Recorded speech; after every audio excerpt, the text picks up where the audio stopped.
Todos amigos, es un gusto poder estar con ustedes. Esta noche de esta sesión hemos preparado un tema pues que está de bastante moda y que a veces con tanta información nos podemos llegar a perder un poco en ese mundo de información. Es por eso que esta noche preparamos esta sesión. Como ustedes estuvieron viendo previamente vamos a hablar de una actualización principalmente basada en la guía de acción y vacunación con el doctor Javier de la Cabada Bauche, también conocido de muchos de ustedes por su nombre, su práctica, su experiencia, y también la doctora Rosa María Romero Castro, muy conocida en el mundo de retina como Rosy. Entonces ella nos va a estar hablando de un estudio que está platicando sus resultados por primera vez a nivel nacional, que es el perfil de citocinas en lágrima de pacientes con infección por SARS-CoV-2 y hallazgos oftalmológicos. Entonces, para dar inicio a la sesión, le voy a pedir a la doctora Daniela Díaz si nos puede leer el acta de la sesión de enero del cambio de mesa directiva. Dani, ¿estás con nosotros? Hola, buenas noches a todos. No sé si me escuchen bien. ¿Se escucha bien, Dani? Ok, vamos a dar paso entonces a la lectura del acta de la sesión de cambio de mesa directiva del 14 de enero del 2021. Inicia el doctor Humberto Ruiz García dando lectura a la orden del día y posteriormente la doctora Sandra Elizabeth Partida Calderón realiza la lectura del acta de la sesión anterior, dándose por aprobada. El doctor Luis Javier Cárdenas Lamas dirige unas palabras de agradecimiento como presidente saliente del colegio, entregando el reconocimiento al doctor Axel por su labor como vicepresidente. Enseguida, la doctora María Eugenia Guati expone el informe anual 2020 de la tesorería del colegio y enseguida la doctora María Elena Guadalupe Castillo, en representación del doctor Rafael Santana, actual presidente de la Asociación Médica de Jalisco, dirige unas palabras a los miembros del colegio. Posteriormente, la doctora Irma Miriam Zamudio Valderrama, actual presidenta de la Sociedad Mexicana de Oftalmología, felicita al presidente saliente y toma protesta a la mesa directiva entrante. El doctor Axel, presidente entrante, dirige un mensaje de agradecimiento a la doctora Irma Zamudio y a los miembros del Colegio de Médicos de Jalisco y posteriormente otorga el reconocimiento al presidente saliente. Continúa el doctor Axel presentando el plan de trabajo 2021, planteando el panorama actual del Colegio de Oftalmólogos de Jalisco en cuanto al número total de socios y los socios que se encuentran activos. Menciona el estudio realizado en pos de la mejora del colegio que se ha venido realizando desde la gestión del doctor Humberto Ruiz García y puntualiza los que serán los objetivos de su gestión. Como número 1, mejorar y regular la estructura interna del colegio, aumentando la participación de los oftalmólogos y oftalmólogas, tanto miembros actuales como nuevos miembros. Como número 2, mantener y mejorar la calidad académica de las sesiones. También se hace hincapié que debido a la contingencia sanitaria actual, las sesiones serán 100% virtuales, mencionando los temas, así como los ponentes del programa para este ciclo 2021. Enseguida se mencionan los presidentes de las asociaciones que son filiales del Colegio de Médicos Oftalmólogos de Jalisco, así como los miembros que integrarán a la mesa directiva del mismo durante el presente año. El doctor Axel continúa describiendo los objetivos del plan de trabajo, dentro de los cuales se encuentra la generación de un ecosistema digital para los miembros del colegio y la difusión por medio de las redes sociales, con un panorama incluyente hacia los y las colegas más jóvenes. Como punto número 4, la creación de programas de tutoría académica y profesional, difusión y educación social, informando a la población de la importancia de la revisión oftalmológica para prevenir las patologías principales, la cual se enfocará a una patología por mes. Como punto número 5, la consolidación de la alianza entre el sector público y privado que promueva la aplicación de la telemedicina para la detección de la retinopatía diabética. Como punto número 6, otorgar servicios para socios a través de programas de actualización y regularización de los miembros del colegio. Y menciona el panorama actual de la Estrategia Federal de Vacunación contra el SARS-CoV-2 y así como el inicio de la gestión por parte del colegio para hacer llegar la vacuna a los oftalmólogos del estado.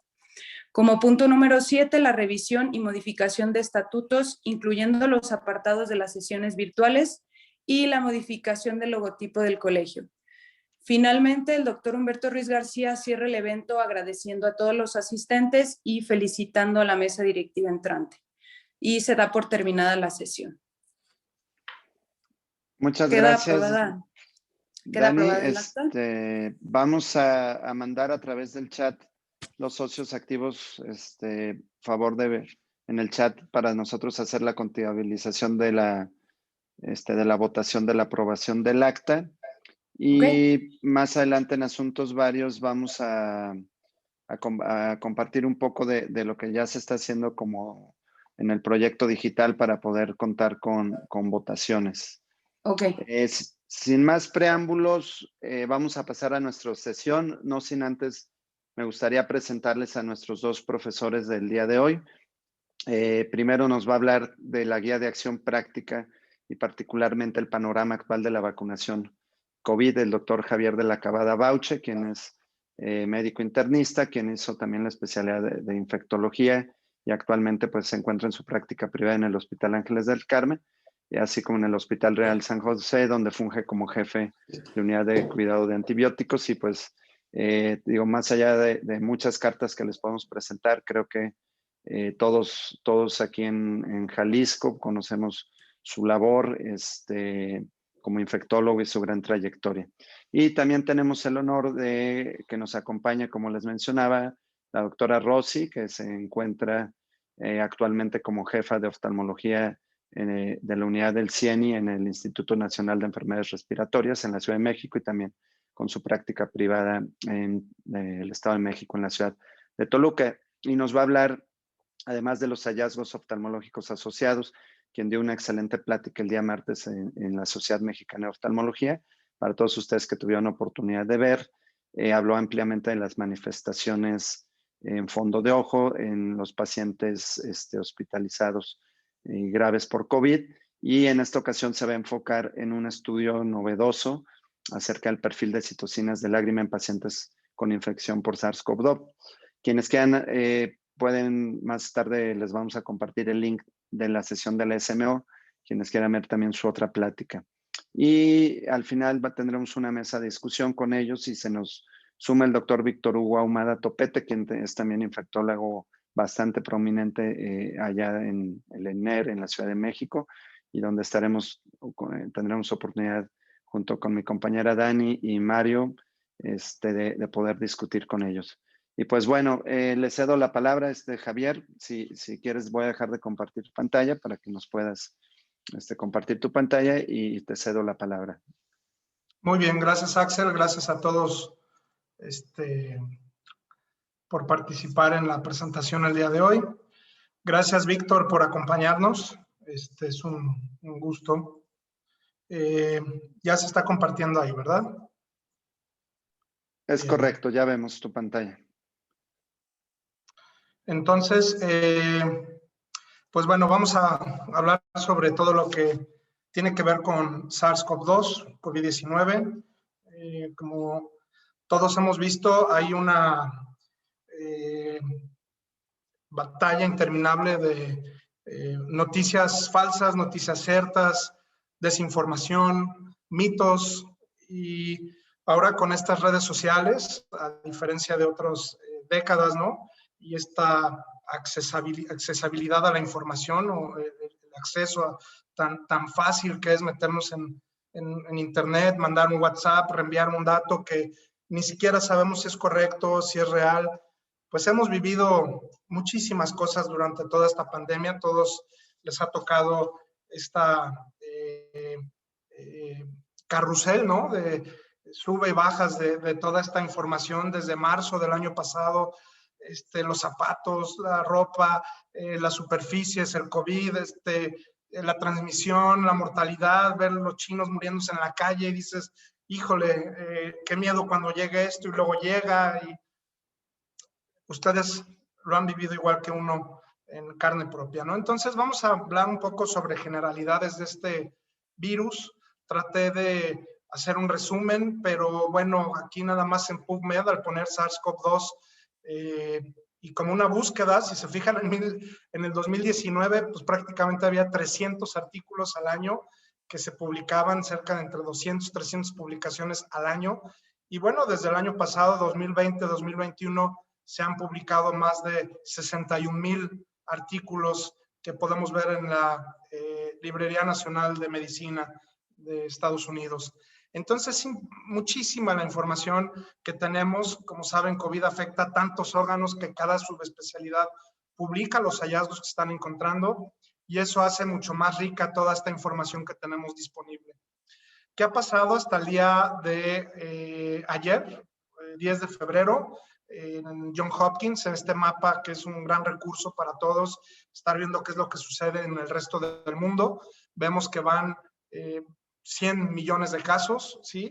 De los cuales México se encuentra en el lugar 13, después de otros países donde hay una población mucho más grande que la mexicana, ¿no? 300 millones de estadounidenses contra 100 millones de mexicanos, y así pues vemos la incidencia según cada país. Desafortunadamente vemos del lado derecho el número de muertes, cerca de 2,352,063 muertes hasta el momento por COVID. Y cuando nos enfocamos solamente en México, vemos en este mismo mapa, recordamos estamos en el número 13 de incidencia, somos casi 2 millones de infecciones prácticamente para el día de ayer, reportadas por esta institución. Si contamos todos los que no se reportan oficialmente, los que no se hacen pruebas, los que no tienen acceso a estos instrumentos, a estas herramientas diagnósticas, probablemente esto se deba de multiplicar, no sé, por 8, ¿no? Y desafortunadamente también en México, aunque somos el lugar 13 de número de infecciones, pues estamos en el número 3 de muertes. De las 2,5 millones de muertes en el mundo, México tiene 168,000 muertes reportadas por COVID. También, sin miedo a equivocarme, si de aquí sumamos las que no se reportan oficiales, probablemente esto sea 5 veces más, ¿no? Entonces estamos en una situación muy difícil.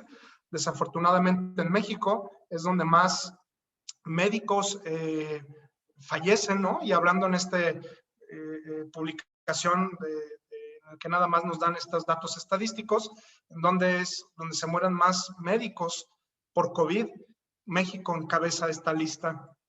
Y eso nos habla de nuestra pobre infraestructura, de la mala estrategia que siguió el gobierno, y no nada más el gobierno, los hospitales privados, la falta de insumos, el problema tan grande que tenemos en las instituciones donde no hay un buen control, no en todas, ¿no? Pero sí en la gran mayoría. Entonces, ser médico en México en esta pandemia, pues desafortunadamente no es el mejor lugar en el mundo para estar. Bien, y cuando tratamos de separar por rangos de edad, y ustedes ya lo han visto, esto solo es una diapositiva, sabemos que en número de infecciones, el grupo de edad con más incidencia de infección es entre los 18 y 50 años de edad. En enfermedad sintomática también este grupo encabeza, pero si vemos las hospitalizaciones, desafortunadamente es mucho mayor en pacientes de 65 o más años. Entonces sabemos que este grupo de edad entre los 18 y 49 años, probablemente el 80% de los pacientes tengan una enfermedad asintomática o con muy pocos síntomas, y es raro el que va a acabar hospitalizado, prácticamente el 25% de los pacientes. Pero cuando estamos hablando de gente después de los 65 años, es prácticamente casi la mitad de los pacientes que van a acabar hospitalizados o con síntomas moderadamente serios, ¿no? Entonces, hay que ver cómo evitar esa transmisión, cómo evitar infectar a esos pacientes de mayor edad. Y esta es una publicación muy interesante de este año, del 4 de enero, en el que básicamente lo que reportan es que el 60% de las infecciones de COVID vienen de pacientes asintomáticos. Y eso es importantísimo, y eso tiene que cambiar nuestra manera de pensar. Por ejemplo, tomar la temperatura en todas partes, ¿no? Para entrar a la farmacia, al súper, a lo que sea. Dices, O sea, hay que cuidarnos de la gente asintomática, no de los que tienen fiebre o los que sabemos que están enfermos, porque esas personas se van a aislar inmediatamente en cuanto empiezan con síntomas, pero las personas asintomáticas, esos 5 o 7 días de que se infectaron y aún no empiezan con síntomas, son los de mayor riesgo. Entonces, hay que cuidarnos. Sabemos que la mayoría de las infecciones van a venir del núcleo familiar, de las reuniones que hacemos, por ejemplo, esta Navidad, este Año Nuevo. Por eso el mes de enero tuvimos un pico terrible en la ciudad. No había camas, gente muriendo en casa por falta de espacio en los hospitales. Y la gente creía que, bueno, pues me voy a ver con esto, si no tienen síntomas no va a pasar nada. Pues desafortunadamente este estudio nos demuestra cómo el 60% de las infecciones en el mundo vienen de personas que no tenían síntomas en ese momento. 35% de estas 60 infecciones son de personas presintomáticas, o sea, son aquellos que no tenían síntomas, pero al 1 o 2 días, oye, ¿qué crees? Hermano, hermana, amigo, empecé con fiebre hoy, chéquense porque puede ser COVID. Entonces, para entonces, el otro ya vio al resto de la familia, ¿no? Y bueno, el 24% de esas infecciones van a venir de individuos que nunca hicieron síntomas. Y ahí es la parte más difícil, saber quiénes son estas personas que nunca desarrollaron síntomas. Por supuesto, es imposible, a menos que las personas se hagan unas pruebas de anticuerpos para ver si desarrollaron anticuerpos, pero los asintomáticos difícilmente se van a hacer esas pruebas, a menos que quieran viajar o algo así. Vamos a hablar un poco de este tema muy novedoso, que son las variantes genéticas que estamos viendo en el mundo. Desafortunadamente, mientras más se transmite el virus y el poco control que tenemos a nivel global, hace que este virus, mientras más esté transmitiéndose de persona a persona, más probable sea que en algún momento siga mutando y mutando, como ya hemos visto estas variantes. Y desafortunadamente, así como otros virus, ha sucedido con influenza, VIH y cualquier otro virus que puede mutar. No fue la excepción COVID. Ya ha salido en todas las noticias, vimos a Fauci hace poco hablando en las noticias sobre estas variantes. La primera variante es la B117, que emerge en Inglaterra. A principios, no, en verano el año pasado, por ahí en septiembre más o menos fueron los primeros casos. En Estados Unidos, en diciembre se detectan los primeros casos de esta variante y fue uno de los motivos por los que Inglaterra empezó a hacer una estrategia mucho más intensa sobre viajes a Inglaterra y sobre la gente que sale de Inglaterra por esta variante. Al inicio se creía que esta variante no era más peligrosa ni mortal, pero los estudios, todavía falta más información por supuesto, parece que han demostrado que pudiera estar asociada con un aumento en riesgo de muerte comparado a las otras variantes. Y se sabe que también esta variante tiene una capacidad de infectar mucho más fácil porque tiene más afinidad a los receptores AC2 comparado a la variante inicial o a la cepa inicial, pues. Entonces, posteriormente en Sudáfrica se detecta otra variante que es la B1351.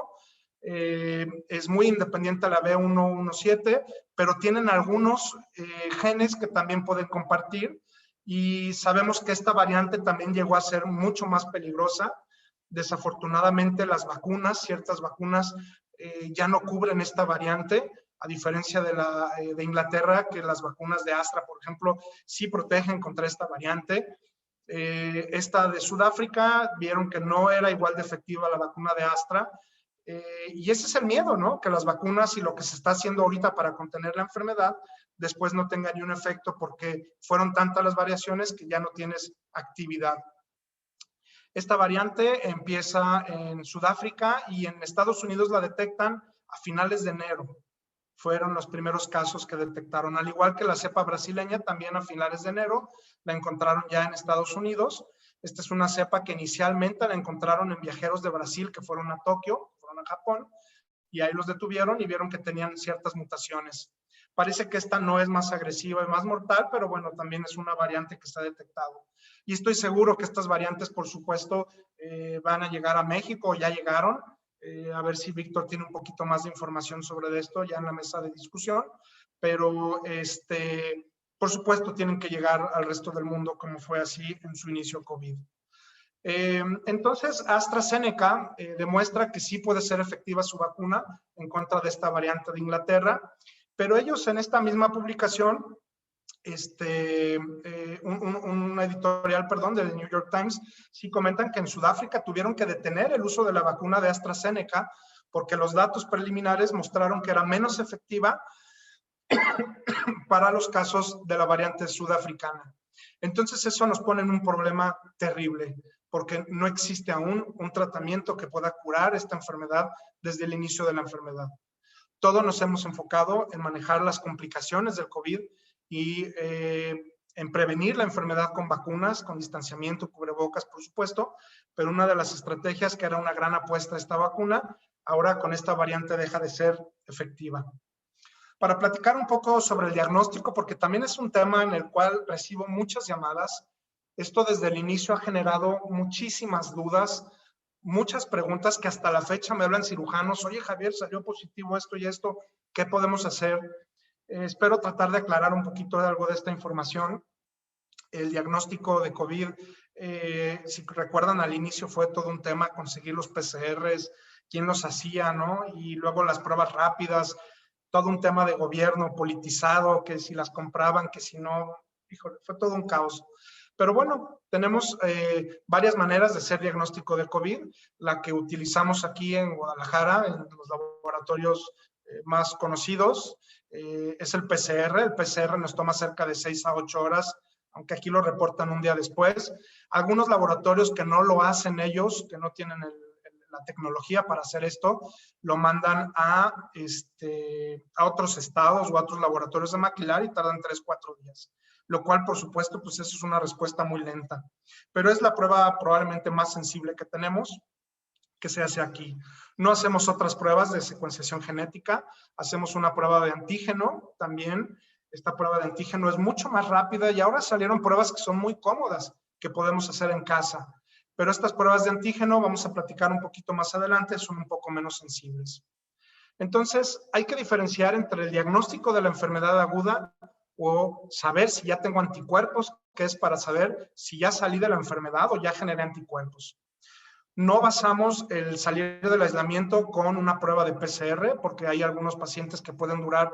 El más largo que tuve yo fue 85 días con un PCR positivo y fue probablemente uno de mis primeros casos. Él llegó en febrero de España y nunca tuvo fiebre, vino por fatiga y sudoraciones.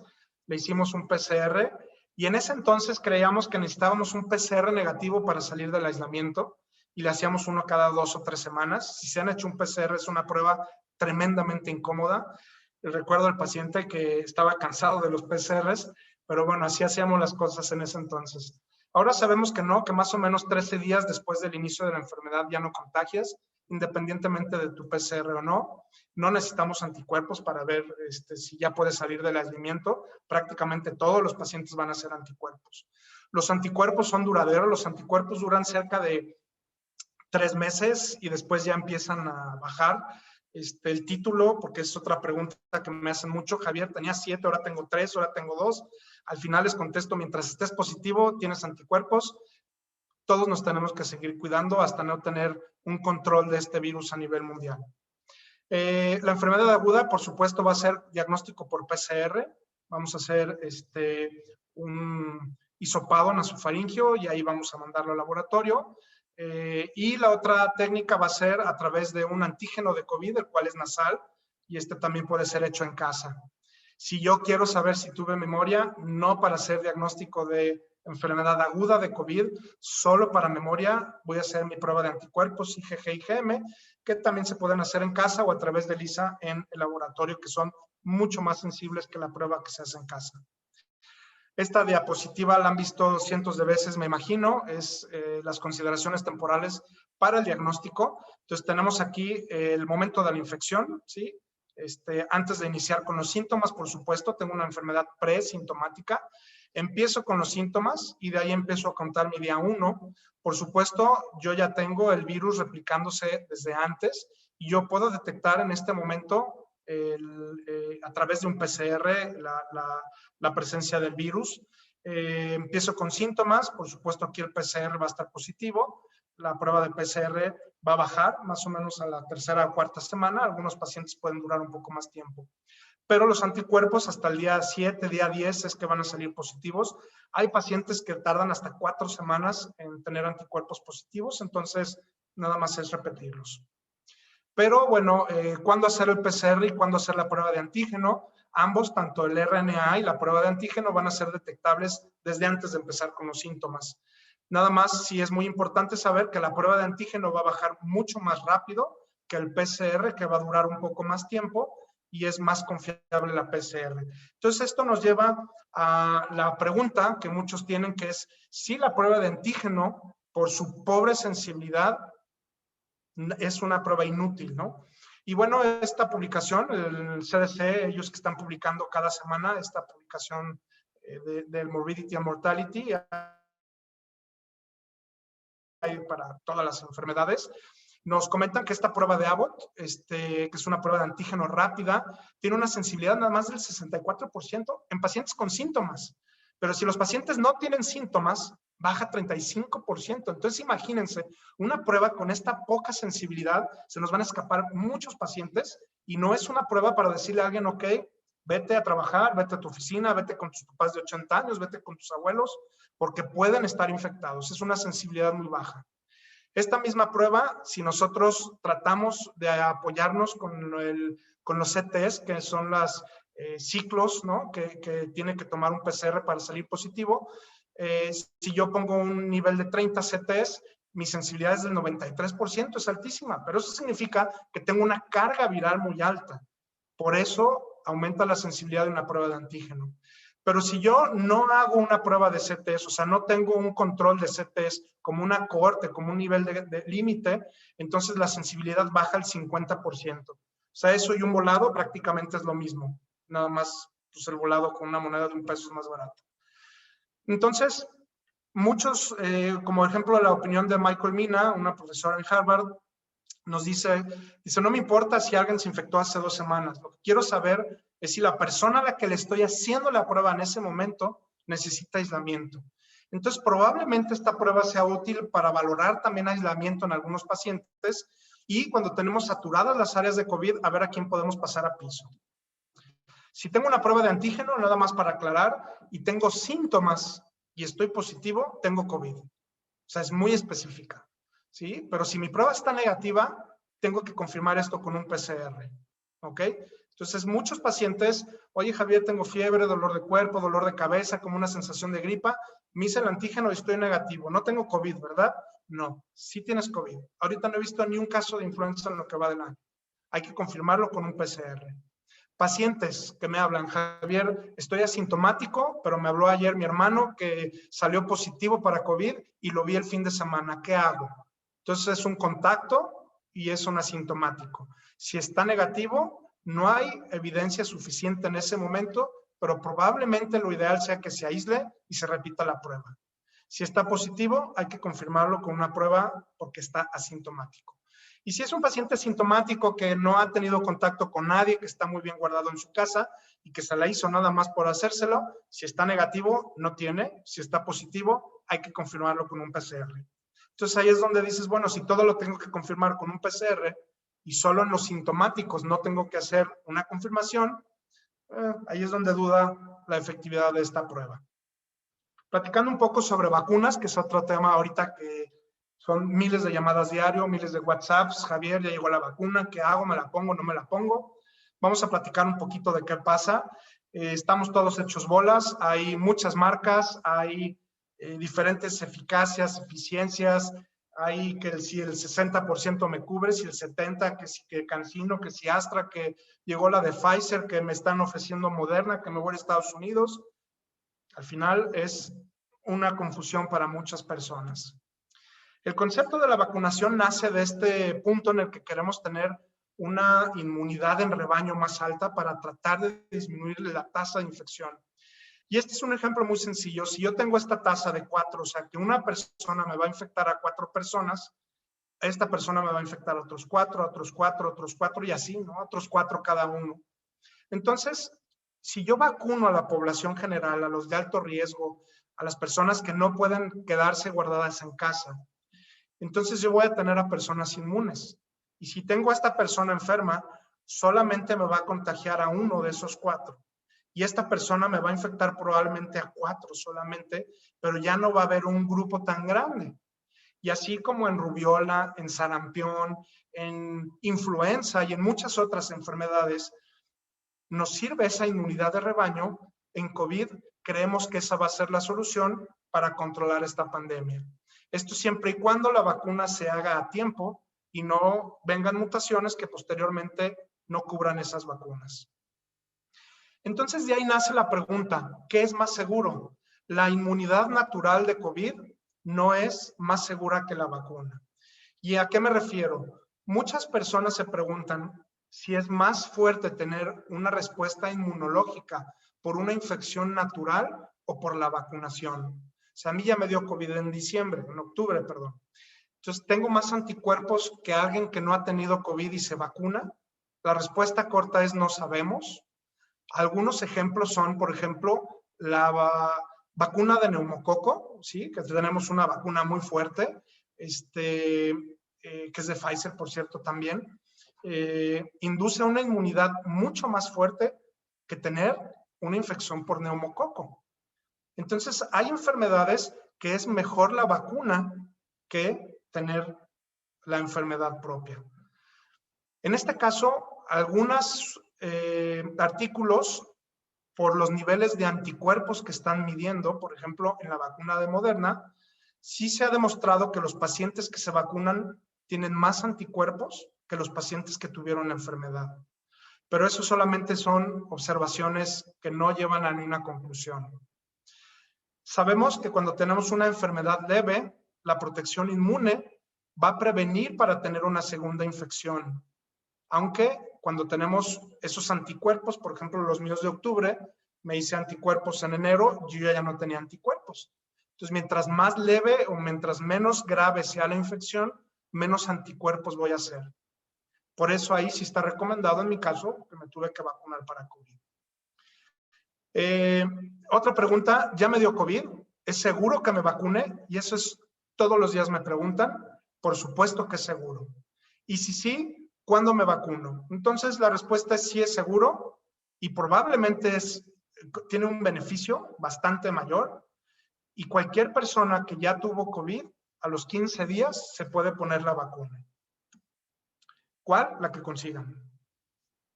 Si nos vamos a los datos americanos, esto es de el 10 de febrero, el día de ayer. 65 millones de vacunas disponibles y entregadas. Se han administrado 44 millones de vacunas. ¿Y las otras 20 dónde están? Hay personas que las están guardando para administrar la segunda dosis, porque sabemos que las vacunas se tiene que poner una segunda dosis a los 20 días. Ahorita vamos a platicar de eso. Y hay algunas publicaciones que dicen, a ver, no las guarden, pónganselas a todo y ya que lleguen en 15 días otras nuevas, los vuelven a vacunar. Es mejor tener la protección de 50% que de 0. Entonces, por ahí hay algunas dosis que todavía faltan administrar, pero básicamente ellos ya tienen 33 millones de personas que han recibido una dosis y 10 millones de personas que han recibido las 2 dosis. ¿Qué ha pasado en México? Para el 12 de enero, porque no hay muchos datos en México, te metes a la página del gobierno y no te dice nada. Dicen hasta el 11 de enero se habían aplicado en México 87,000 dosis a personal médico solamente, no a personas de alto riesgo. 50 millones de dosis versus 87,000 dosis en México.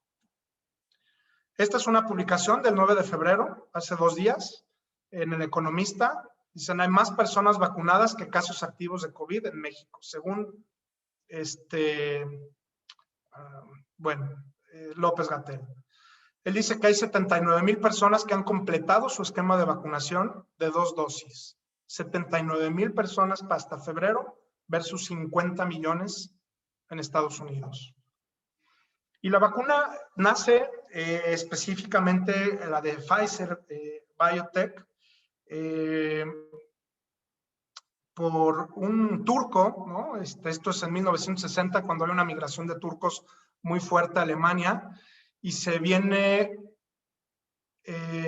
Ugur Sahin, es el de aquí de amarillo, este niño a los 10 años. Ugur Sahin se va a Alemania y abre esta compañía que se llama BioNTech. BioNTech ahorita en la bolsa vale más que Lufthansa.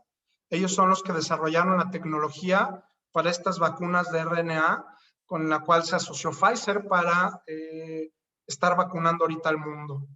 Y ahorita es uno de los hombres más ricos de toda Alemania. Entonces, todo es posible, ¿no? Trabajando y esforzándonos. Las vacunas que tenemos ahorita disponibles, tenemos la de Pfizer, BioNTech y la de Moderna. Estas son las únicas dos vacunas que son basadas en RNA, ¿sí? Entonces, este RNA lo tienen que envolver en lípidos y eso lo tienen que meter a temperaturas extremadamente frías, porque si no se deshace ese RNA.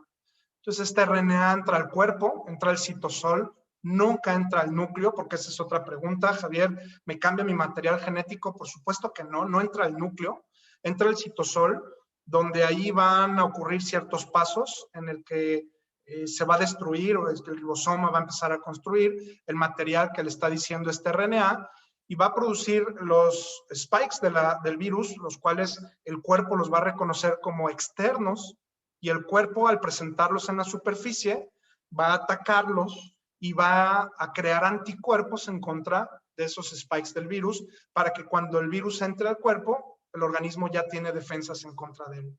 Es una vacuna muy sencilla, es la primera de su clase en RNA, estas dos vacunas para COVID, tanto Pfizer como Moderna.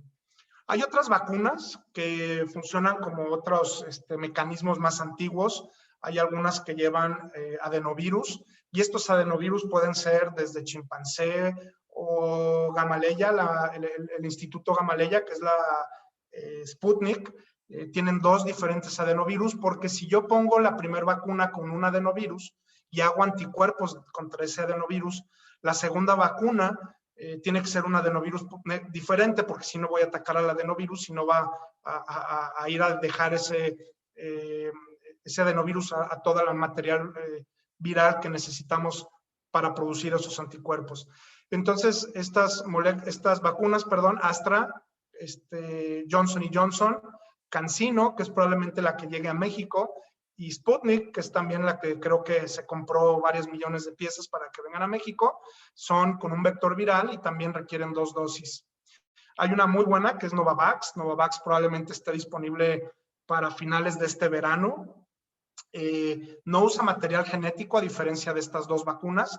Ellos nada más usan fragmentos de las proteínas, son los spikes del virus, de la corona pues, la proteína S, y es lo que va a generar nuestra reacción en contra de esta proteína, y vamos a crear nuestros anticuerpos. Y luego hay otras vacunas, hay virus inactivos o virus débiles que les quitan un poquito, les modifican sus genes para que sean menos activos y se los inyectan, el cual es Sinopharma y Sinovac, y algunas vacunas hindú, si mal no recuerdo. Bien, entonces las vacunas RNA son estas dos, Pfizer y Moderna. Estas Pfizer son las que pusieron al inicio y nos han puesto a muchos de los médicos, 95% de eficacia. Moderna también, 2 vacunas, es una vacuna RNA, 95% de eficacia también. Entonces, me van a poner cualquiera, la que quieras de las dos. Las que son basadas en adenovirus, viene aquí el adenovirus, son el AZD1222, perdón, que es la de AstraZeneca, o llamada también Covishield, ¿no? Una eficacia del 82%. Para algunas cepas, por ejemplo, la de Sudáfrica, es mucho menos. La otra vacuna de Johnson & Johnson es una dosis única, 72% de eficacia, pero es solo una dosis. Tenemos Gamaleya, o GAM-COVID-Vac, que es estas son también con adenovirus, el AD26 y el AD5, son los diferentes adenovirus que estaba platicando hace ratito, y estos dos van a producir una tasa de eficacia del 91%. Novavax, que es la otra vacuna, pero son partículas, es una proteína basada, es una vacuna, perdón, basada en proteínas, 90% de eficacia, también va a ser bastante eficaz y muy esperada en el mundo. Bien, Pfizer, ¿qué nos dice Pfizer? Estos son los resultados después de la segunda dosis de Pfizer, 162 casos, sin evidencia previa, 169 casos con evidencia previa, una tasa de eficacia del 95-94%. Y estos son los estudios que nos permitieron el uso, ¿no? Por supuesto, es el grupo control, este es el grupo control, este es el grupo de estudio en el que se aplicó la vacuna. Aquí solo hubo 8 casos, acá 9, y eso pues, nos da 95% de eficacia. No me voy a tardar mucho más. Moderna, muy similar, 18 a 65 años y más de 65 años. Esto es importante por la población de edad, ¿no? porque luego, oye, yo tengo 70 años, ¿qué vacuna me pongo? Bueno, sabemos que la eficacia en menos de 65 es de 95% y en más de 65, 86%. Esta es la vacuna de AstraZeneca, AZD1222, y ellos muy similarmente, bueno, ellos encontraron algo muy inusual, pero bueno, lo que hicieron ellos fue poner 2 dosis completas con un mes de diferencia y vieron que tenían una eficacia del 62%. Entonces, dentro de sus estudios, tú cuando estás viendo cuál es la dosis que tienes que usar de la vacuna, para eso son las fases iniciales de todos estos análisis, vieron que los pacientes que les ponías la mitad de la dosis y después les ponías las dosis completas a las 4 semanas, tienes una eficacia del 90%. Entonces, por eso la recomendación de esta vacuna de Astra, la primera es una dosis mucho menos alta que la segunda dosis. Y es bien importante que los pacientes que se van a poner la de Astra sepan, si les pusieron la primera dosis, pues que ahora les toca la dosis completa, ¿no? Básicamente, bueno, Sputnik, que es la que va a llegar a México probablemente. También quería enseñarles los grupos de edad, ¿no? Masculino, femenino, más de 60 años. Fíjense, digo, no hablo de los demás jóvenes porque sabemos que casi todos hacen una inmunidad robusta, pero más de 60 años, 91% de eficacia con la vacuna. Vean cuando se compara con placebo, los pacientes confirmados con COVID después de la primera dosis, o sea, prácticamente a los 20 días tú ya ves cómo se abre la curva de Kaplan-Meier, ¿no? O sea, el riesgo acumulativo. Entonces sabemos que los pacientes que se vacunan tienen mucho menos riesgo. Finalmente, CanSino, digo que es la otra que va a llegar aquí a México, tiene una tasa de eficacia del 65%. Hay un estudio que va a salir ya en estos próximos días en el que nos van a confirmar esto, o vamos a ver si en verdad es una tasa un poquito más alta. Este es un estudio ya viejito, de julio del 2020. Acuérdense que CanSino fueron de los primeros, porque fueron los primeros que empezaron con COVID en noviembre del 2019 y son los que más experiencia tienen con el desarrollo de esta vacuna. Bien, y vienen muchas dudas, y muchas dudas que hasta yo mismo me hago, porque una de las preguntas más importantes que nos estamos haciendo es si los que ya tuvimos COVID necesitamos 1 o 2 dosis. Y si nos vacunamos con la vacuna de mRNA, que es o Pfizer o Moderna, entonces, ¿qué hacemos, no? Sabemos que si te pones más dosis, vas a hacer una reacción un poquito más fuerte, porque ya tienes esa inmunidad previa. Y este es un estudio que les quiero compartir, que me gustó, y habla sobre la respuesta de los anticuerpos, cómo es bastante robusta y aumenta esta reactogenicidad, que es la capacidad de cada organismo en tener una respuesta cuando tú eres un individuo cero positivo después de una dosis única de una vacuna a base de mRNA. Y si vemos aquí los días después de la primera dosis de la vacuna, vemos los pacientes seronegativos, o sea, son pacientes que nunca les había dado COVID y se vacunaron. Y vean la diferencia de los que ya nos dio COVID, cómo hacemos mucho más anticuerpos en contra del spike del virus, ¿sí? Y tenemos un poco más de protección. La segunda dosis, ¿sí? Fíjense cómo los pacientes siguen aquí abajo y los pacientes seropositivos ya tenemos el mismo número de anticuerpos. Entonces, en verdad vale la pena yo ponerme una segunda dosis o que esa dosis la usen para otra persona de 60, 80 años que no se vacunó en la primera tanda y que es más importante que él reciba las dos. Son cosas que todavía no sabemos. Otra de las dudas que tenemos es si en verdad valdrá la pena olvidarnos de la segunda dosis de COVID por ahorita. ¿Por qué? Porque es más importante vacunar a más gente con una dosis que completar a las vacunas de las 2 dosis para todos. Entonces, esta publicación nos dice que una dosis puede ser igual de efectiva al corto plazo, ¿sí? Dice, la vacuna de Pfizer dio 91% de protección en los primeros 7 días después de la segunda dosis. Ese es el periodo en el que la segunda dosis ni siquiera ha hecho su efecto, porque apenas son 7 días. Entonces, este 91% probablemente venga de la primera vacuna. Acuérdense que todos estos estudios van a cambiar y vamos a tener más información. Todo esto es muy pronto, son estudios que se hicieron muy rápido, ¿no? La segunda dosis puede ser más efectiva cuando se retrasa. Por ejemplo, ahorita la recomendación es vacúnense 21 días después, pero hay estudios que han demostrado que si te vacunas 4 semanas después, vas a hacer, o sea, 28 días o algo así, vas a hacer más anticuerpos que si te vacunas en los primeros 12 días que dicen ellos, ¿no? O 21 días, perdón. Mientras más largo sea el gap entre vacunas, nos lleva a una mejor respuesta inmunológica, dice Andrew Pollard, director de Oxford, uno de los de las vacunas de Astra-Oxford, ¿no? La primera dosis de Moderna da 80% de eficacia y probablemente hasta 12 semanas después puede mejorar la efectividad de los programas de vacunación, prevenir infecciones adicionales, hospitalizaciones, muertes, comparado al intervalo que ahorita se está recomendando, que es de 4 semanas. Entonces, probablemente podamos esperarnos hasta 12 semanas. Johnson & Johnson, con una vacuna, ellos demostraron que el 90% a los 30 días ya tenían anticuerpos de protección y altos. Y a los 50 días el 100%. Entonces, de ahí todas estas dudas, ¿no? Si valdrá la pena en verdad usar solamente una dosis. Lo más importante y lo que quiero con ustedes que transmitan esta información es romper los mitos de vacunación. Hay muchos grupos anti-vax, antivacunas, y creo que hay muchas dudas sobre esto. Y creo que nosotros los médicos, como nuestra responsabilidad es romper estos mitos y ayudar a que la gente se vacune. Sobre el tratamiento no quiero confundirlo, sé que no tratan mucho COVID, pero también hay miles de dudas, miles de preguntas. Todos los días hay un artículo nuevo.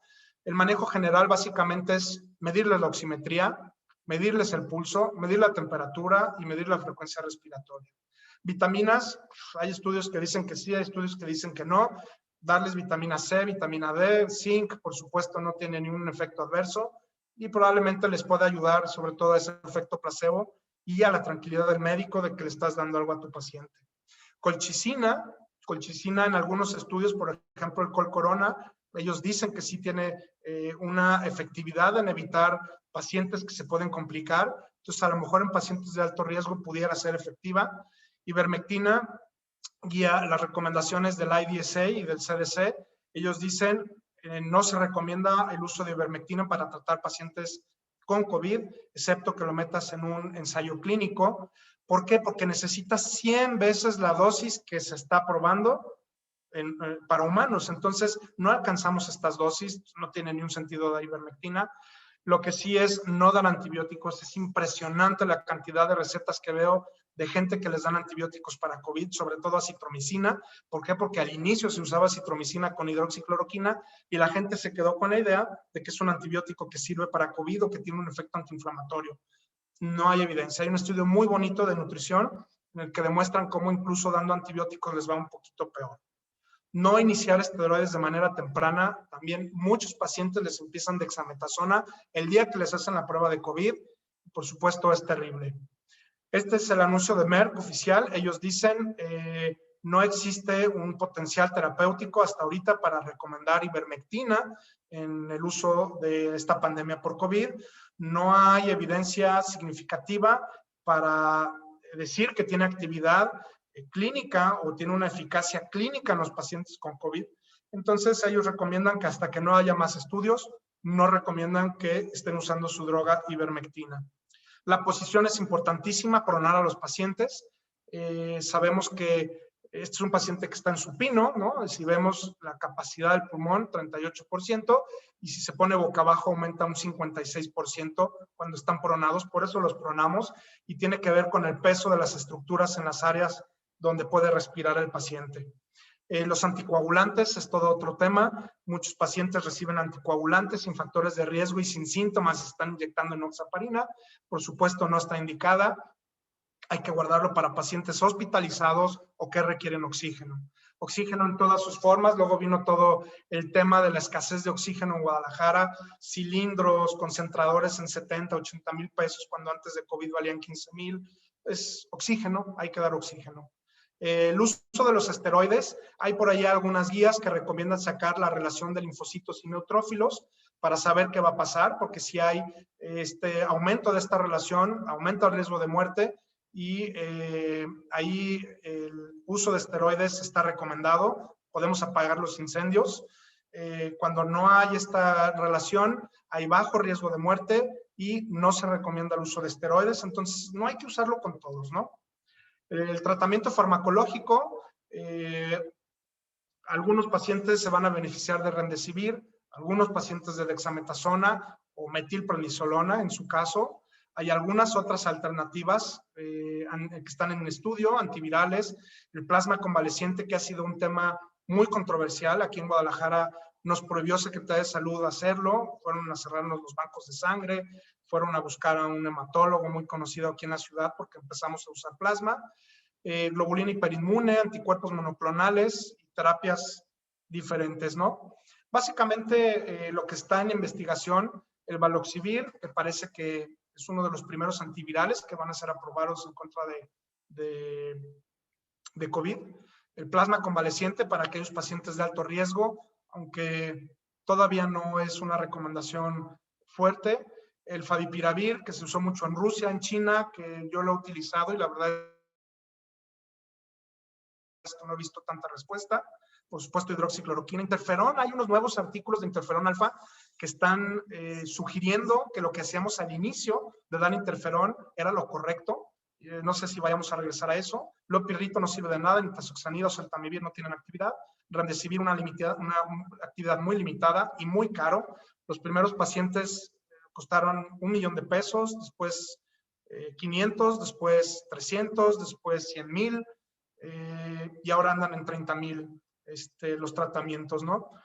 Por supuesto, quién sabe de dónde vengan, Bangladesh, India, quién sabe si sirvan o no. Inmunomoduladores, corticoides como dexametasona, estamos usando inhibidores de IL-1 como es el anakinra o es también el ruxolitinib, inhibidores de interleucina 6 como tocilizumab, la inmunoglobulina intravenosa y los inhibidores del JAK, que es el baricitinib, ¿no? Que son probablemente los que estamos usando más fuerte ahorita. Pero bueno, todo va a depender de la fase de la enfermedad y esto es solamente para demostrar todo lo que involucra, lo que tiene que ver COVID, en torno a los síntomas clínicos, síntomas que tiene el paciente, los signos, perdón, y síntomas, y las etapas en las que vamos a usar, en las etapas 2, por supuesto, Remdesivir, pero hay que usarlo de manera muy temprana. Llegan pacientes en el día 14, 15, quieren Remdesivir, están fuera del rango terapéutico. Dexametasona y oxígeno, fíjense cómo sirve, pero desde la segunda etapa, para bajar esta hiperinflamación, que es lo que complica a los pacientes en ese día 13. Hay países, por ejemplo, Inglaterra, ¿no? Ellos aprobaron tocilizumab y sarilumab para el uso de COVID y ya está en sus guías de tratamiento nacionales. Aquí los seguros ya sacaron cartas, AXA, Seguros Monterrey, dice, nosotros no cubrimos nada más que dexametasona y oxígeno. El gobierno no ha autorizado el uso de estos medicamentos, COFEPRIS no lo ha autorizado, entonces es un tema político también detrás de todo esto. El día de hoy publican en el Recovery es un estudio que está avanzando, perdón, ya me pasé muchísimo, 11 de febrero se publica este paper, bueno, esta es una recomendación, son 36,000 participantes, son 180 prácticamente sitios activos, y ellos dicen que el uso de tocilizumab sí reduce de manera significativa la muerte, los pacientes con tocilizumab les puede ir mejor, tienen más probabilidades de irse a casa, tienen menos probabilidades de progresar para una ventilación mecánica o morirse.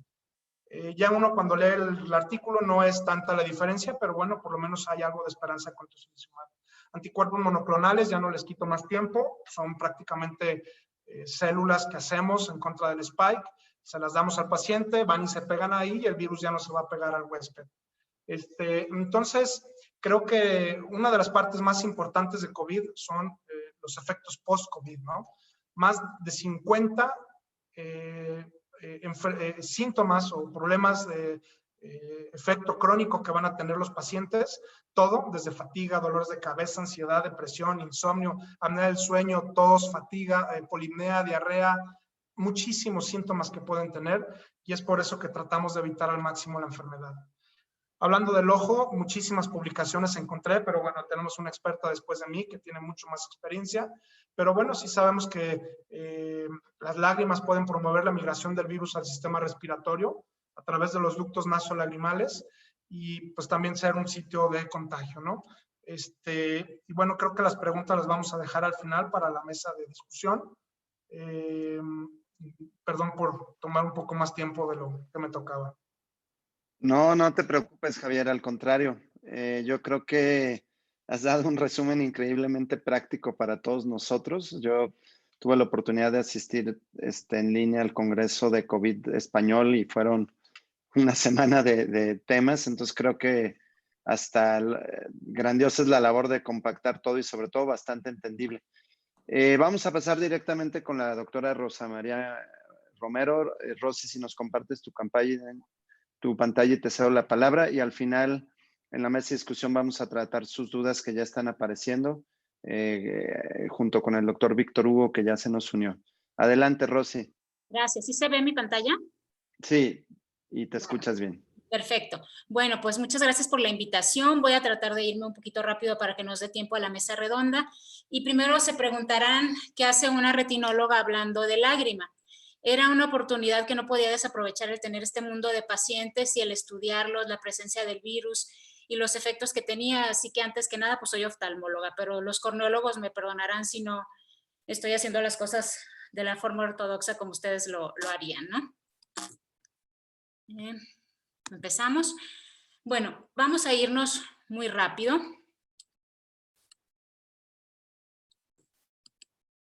¿Cómo va a afectarnos el COVID o qué es lo que pasa con el coronavirus dentro de nuestro cuerpo? Pues va a ser una respuesta muy acelerada de citocinas, que normalmente cuando tenemos una infección va a llegar la inmunidad temprana y va a haber después esta elevación de citocinas, pero van a empezar a bajar. Pero en este caso no es así. El virus permite que estas citocinas sigan y sigan, y entonces vamos a tener una respuesta inflamatoria crónica. Entonces, ¿qué es lo que pasa con el ojo o por qué medir las citocinas en el ojo? Bueno, ya sabemos, como pues ampliamente nos explicó el doctor, que este virus va a infectar todo el organismo y realmente lo que va a provocar muchas consecuencias a largo plazo va a ser que va a ser un virus que va a hacernos una endotelitis, ¿sí? Entonces, ¿qué es lo que pasa en el ojo? Pues ya sabemos que tenemos receptores para los inhibidores de la ECA y también hay receptores para una proteína transmembrana que hemos encontrado en retina, pero estos receptores están de una forma sustancial en conjuntiva y córnea. Hay varios estudios post-mortem que lo vieron y entonces se cree que este virus se va a estar replicando en la glándula lagrimal. ¿Qué son las citocinas o cuál es su función? Bueno, las citocinas son como si fueran el guardián de nuestro sistema inmune, que van a estar producidas y ellas se van a autorregular y van a ser como los encargados de comunicarse. Aquí está el virus, vamos a producir inmunoglobulinas, etcétera, y van a tener todas estas funciones que no voy a abundar mucho para irnos rápido. Pero la cosa es que los linfocitos CD4 ayudadores van a generar esta respuesta y esta producción de citocinas a largo plazo y va a haber citocinas proinflamatorias y citocinas antiinflamatorias. Entonces, nosotros este estudio lo iniciamos en mayo en el INER y pues no se sabía mucho, de hecho no había ningún estudio de citocinas en lágrima, había reportes, como ya todos leímos, de que un caso de una enfermera que vio un paciente con una conjuntivitis, que vio presencia del virus, algunos dijeron que no. Entonces a nosotros se nos ocurrió que era una forma no tan complicada, y eso pensábamos, pero al final sí es un poco complicado medirlo en un sitio de fácil acceso, poco invasivo, para ver si realmente había involucro ocular o no. ¿Por qué? Porque en ese momento pues estábamos entrando con gogles, careta y demás, entonces saber qué tan factible es que yo me infecte como oftalmólogo por tener contacto con la lágrima de mi paciente. Ese era mi objetivo. Ese era mi objetivo general, caracterizar el perfil de citocinas y estos objetivos específicos que son todas las citocinas que medimos, además de describir las alteraciones oftalmológicas en pacientes con COVID y determinar la presencia del virus en la lágrima mediante PCR. Es un estudio prospectivo, observacional, longitudinal. Básicamente se hizo en los pacientes que estaban hospitalizados en el INER. Este estudio, les voy a resumir un poquito por cuestiones de tiempo, lo hicimos en 3 ramas. Una de ellas era medir PCR y cuantificarla, si hay virus y qué tanto hay en lágrima. La fase 2 era medir las citocinas en lágrima y la fase 3, que se nos ocurrió estando ahí adentro, era revisarle fondo de ojo a todos los pacientes, puesto que no puedo evitar ser retinóloga y estando ahí, pues les tomamos fotografías de fondo de ojo a los pacientes para ver qué hallazgos íbamos a encontrar. Todos los hallazgos de fondo de ojo, les voy a presentar aquí solamente un resumen, los presenté hace 2 días en la Sociedad Mexicana de Oftalmología, entonces no quiero ser redundante. Entonces, pues tuvimos 110 pacientes, excluimos a algunos que tenían enfermedades autoinmunes como BSEP o esta enfermedad MAGIC, y tuvimos a los controles sanos. Aquí está cómo fuimos en nuestro diagrama de flujo, y les voy a empezar a hablar de los resultados. Encontramos a 7 pacientes de todos los que tuvimos con conjuntivitis. No todos estos pacientes con conjuntivitis presentaron PCR positivo. Ahorita vamos a ver que solamente 2 de ellos presentaron PCR positivo y no todos estos pacientes presentaron hallazgos en fondo de ojo. Este paciente se los muestro porque es un paciente que, aparte que tenía su conjuntivitis, pues probablemente era posexposición porque estaba pronado, tenía una herida muy importante y afortunadamente mi compañera es una excelente oculoplástica, entonces pues al paciente, aparte de todo, le fue muy bien. Entonces, ¿cómo hicimos la toma de lágrima? Bueno, pues fue sin anestésico, del menisco lagrimal inferior, mediante flujo capilar. Aquí les muestro los tubitos, estuvimos practicando con nosotros. Es complicado, se necesitan alrededor de 20 minutos porque tomamos 2 tubos. Se tienen que almacenar, tenemos que estar llegando con la hielera a que se almacenen a menos de 80 grados. Entonces, de cada toma de cada paciente, no puede pasar más de media hora en que llegue al congelador de BSL-3. No voy a abundar mucho, pero la determinación que hicimos, y creo que es lo valioso de nuestro estudio, fue que fue PCR en tiempo real y fue PCR cuantitativa. Esto es, no solo dijimos hay presencia del virus, sí, pero ¿qué tanto? Medimos carga viral en lágrima, que es el primer estudio que lo hace. Entonces, nuestros resultados de nuestra primera fase, que es PCR cualitativo y cuantitativo, tuvimos 77 muestras de lágrima, de las cuales algunos eran controles. Los controles, cabe señalar que éramos población del INER médicos, entonces teníamos una prueba negativa de PCR en la semana que se nos tomó como control y se descartaron todas las enfermedades oftalmológicas. De los 43 pacientes que sí tenían COVID positivo para hisopado, 5 pacientes presentaron PCR positivo en lágrima. Esto es el 11.62%, lo cual es un resultado bastante significativo, ya que los estudios que hay pues nos hablan alrededor, algunos refieren un 2 o un 4%, y la mayoría de ellos refieren que ocurrió en casos de pacientes que tenían conjuntivitis. Aquí les hablo un poquito de mis casos. Fueron solo 5 pacientes que tuvieron PCR positivo, y uno de ellos es muy interesante porque él, además de tener PCR positivo, tenía conjuntivitis y además tenía una papilitis, que es un paciente que tenía una coagulación intravascular diseminada y tenía pues todos los factores alterados en laboratorio. Entonces, y a ese paciente muy interesante, y hay otro paciente que es también muy, muy interesante porque ya tenía su PCR negativo en hisopado y 2 semanas después todavía tenía PCR positivo en lágrima. Entonces, ¿qué quiere decir? Pues que probablemente el virus siga replicando y por eso encontramos ahí partículas virales. Entonces, pues en promedio de edad era de 54 años. Aquí están algo de los artículos que comentábamos, que sí se ha encontrado presencia del virus, pero creo que somos los primeros en reportar que lo hay y cuánto.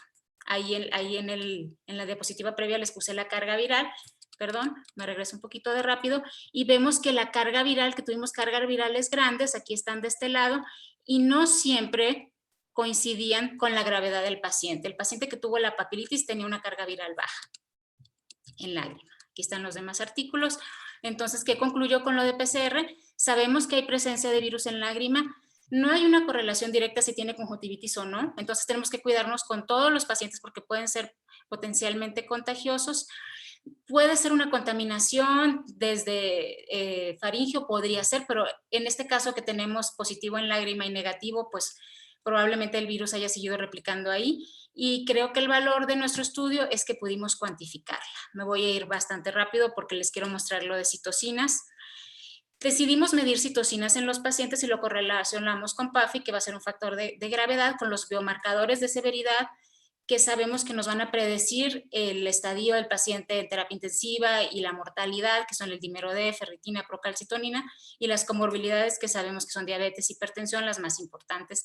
Y también estudiamos si los pacientes tenían o no ventilación mecánica asistida. En citocinas estudiamos 48 pacientes del grupo que tenían COVID, 35 controles sanos. En total fueron 64 muestras. Aquí está la estadística. Inicialmente lo dividimos en los grupos de 1 a 5 días de ingreso a la muestra, de 16 a 30 días o más de 30, pero al final decidimos con fines estadísticos solamente hacer como una historia, una línea de tiempo entre todos y dividirlos entre controles y COVID. Les voy a mostrar rápido mis resultados. Y las citocinas que encontramos de forma significativa elevadas a medida que iban pasando los días de hospitalización son estas, que son MSP1, el factor de crecimiento hepático, y el VEGF, que pues todos los oftalmólogos nos es bastante familiar. Estas son las citocinas que encontramos más elevadas en pacientes que tenían infección SARS-CoV-2 contra los controles. Y hubo estas citocinas que son RANTES y VEGF, que se repiten de nuevo, que las encontramos en pacientes graves. Entonces aquí les muestro la tabla. Obviamente, si ustedes ven el dímero D, todo está elevado, fibrinógeno, proteína C, plaquetas T, tenían estos pacientes alterados todos sus factores de laboratorio. No los medimos obviamente en el grupo control. Algo que sí les quiero mostrar es que la edad sí fue un poco diferente, puesto que los controles eran médicos ahí mismo del CIENI, la edad promedio era 37 y en el grupo COVID era 53 años. Y estos son los resultados de citocinas y pues no me da mucho tiempo de explicarles el por qué cada uno, pero solamente les muestro los factores que les mostré que estaban elevados, las citocinas que estaban elevadas, y vemos que esta, por ejemplo, estuvo más elevada en el grupo COVID. Aquí no encontramos ninguna estadísticamente significativa, el MSP1 estuvo más elevado en el grupo COVID, pero hubo algunas que estuvieron más elevadas en el grupo control, como fue la interleucina 5, el VEGF estuvo más elevado en el grupo COVID, el IP10, y ahorita se los voy a mostrar de acuerdo a las gráficas. Y aquí tengo pues la P y Rho, que fue estadísticamente significativa, pero me quiero ir con fines de tiempo más a la gráfica, que visualmente nos hace más amigable, y aquí les muestro, perdón, pero no me deja ver esto qué citocina es. Déjenme moverlo tantito. Me regreso. Bueno, el factor de crecimiento hepático, por ejemplo. Vemos, esta es la comparación entre el grupo no COVID y el grupo COVID. Como está más elevado, todos estos puntitos es cada paciente. Y aquí tengo en una gráfica de regresión cómo fue aumentando a nivel del tiempo. Y me hace lo mismo en los demás citocinas que les comenté, el MSP1, el factor de crecimiento de los granulocitos, y vemos cómo la interleucina 5 al contrario va bajando, al igual que el IP10. Hicimos una correlación contra la gravedad de los pacientes, como les comenté hace un momento, y vimos que estas interleucinas fueron las que estaban elevadas en pacientes moderadamente graves, RANTES, y de nuevo el factor de crecimiento endotelial, y las que estuvieron disminuidas, que fue la interleucina 5 y esta. Ahora, ¿qué importancia tienen estas citocinas? ¿Son iguales al perfil de citocinas que estamos encontrando sistémicamente? ¿Es un hallazgo? Las citocinas, quien haya trabajado con ellas, sabremos que son muy complicadas y varían mucho dependiendo del horario. Si las tomo en la mañana van a ser unas, si las tomo en la noche van a ser otras, la raza. Va a haber pacientes que per se puedan tener una alteración en el nivel de citocinas, pacientes con ojo seco. Todos estos pacientes, incluso pues controles y casos, fueron de la Ciudad de México, y sabemos que en la Ciudad de México, debido a la contaminación, todos los pacientes tienen cierta cantidad de ojo seco. No existe un estudio en México que nos hable de la normalidad o el perfil de citocinas normal. Entonces yo creo que también lo que hace valioso nuestro estudio es que tenemos nuestro propio grupo control. Y aquí está, ¿qué es lo que van a hacer la presencia de citocinas y quimiosinas en lágrima? Pues van a servir como un factor de defensa de nuestro epitelio, y tenemos estas sustancias en la lágrima que van a estar ahí, como la lisocina y la lactoferrina, que nos van a proteger, ¿sí? Y el VEGF, por ejemplo, va a ser un factor de protección a nivel de superficie. Entonces, discutiéndolo, ¿qué importancia tiene nuestro estudio? Bueno, que las citocinas deberían estar pues elevadas y luego bajar, pero vimos que eso no sucede de forma sistémica y tampoco sucede en la lágrima. ¿Cuál es el perfil de citocinas en los pacientes COVID? ¿Por qué ha sido tan estudiado? Porque todas estas que vemos aquí se van a encontrar elevadas en pacientes COVID contra pacientes control, pero vemos en común IP10, MCP1 y VEGF que los encontramos en lágrima. También en pacientes, a medida que iban pasando el tiempo, se iban elevando. O sea que es muy parecido con nosotros el perfil de citocinas en lágrima al perfil de citocinas sistémico. Estos citocinas que también nosotros encontramos, hay estudios que nos dicen que van a ser pacientes que van a estar de forma pronóstica más tiempo en UCI, que también las encontramos en lágrima, y estos son marcadores de severidad en las cuales pues coincidimos con IP10. ¿Sucede lo mismo en lágrima? Sí, es muy parecido, aunque tenemos pues nuestro propio perfil. Tenemos algunas citocinas comunes y algunas no. Aquí les voy a mostrar un poquito cuál es el tono inmune de lágrima normal o qué sucede en la población sana. Bueno, esto es un estudio español. No tenemos estudios aquí en México. Entonces, estas son las citocinas dependiendo de la cantidad que vamos a encontrar normales. Aquí están, ¿no? Etcétera. Estas serían las que esperaríamos encontrar normal. Las que no debemos encontrar en lágrimas son todas estas. La interleucina 17 nos hablaría de una enfermedad autoinmune. Afortunadamente no encontramos nada de esto. Entonces, otras infecciones virales, por ejemplo, el VIH, vamos a encontrar elevadas la EGF y la IP10, que coincide con nuestro caso. Hay un ojo seco por VIH que ya está descrito per se y es por la disfunción de la glándula lagrimal debido a la destrucción por linfocitos, y en estos pacientes se ha encontrado una elevación de la interleucina 2. No se sabe si sea la causa o consecuencia, esto no lo vimos en SARS, pero ¿qué encontramos en común? Pues que el factor, el EGF, que es factor de crecimiento producido por la glándula lagrimal, sí lo encontramos elevado, el IP10, que va a ser un factor inducido por el interferón gamma, que va a estar elevado en todos los pacientes con VIH, lo encontramos elevado en los pacientes con SARS-CoV-2 y en ellos que comentan la interleucina 6, que va a modular la actividad de los linfocitos, también lo encontramos elevado. ¿Qué otras patologías pueden tener alteraciones en estas citocinas y qué tienen en común con nosotros? Bueno, el ojo seco. El ojo seco por sí solo todos sabemos que puede ser por una deficiencia acuosa o puede ser por una meibomitis. Y fíjense cómo el ojo seco por deficiencia acuosa va a tener elevadas la MCP1 y la IP10, que nosotros también las encontramos elevadas en pacientes con infección por SARS-CoV-2.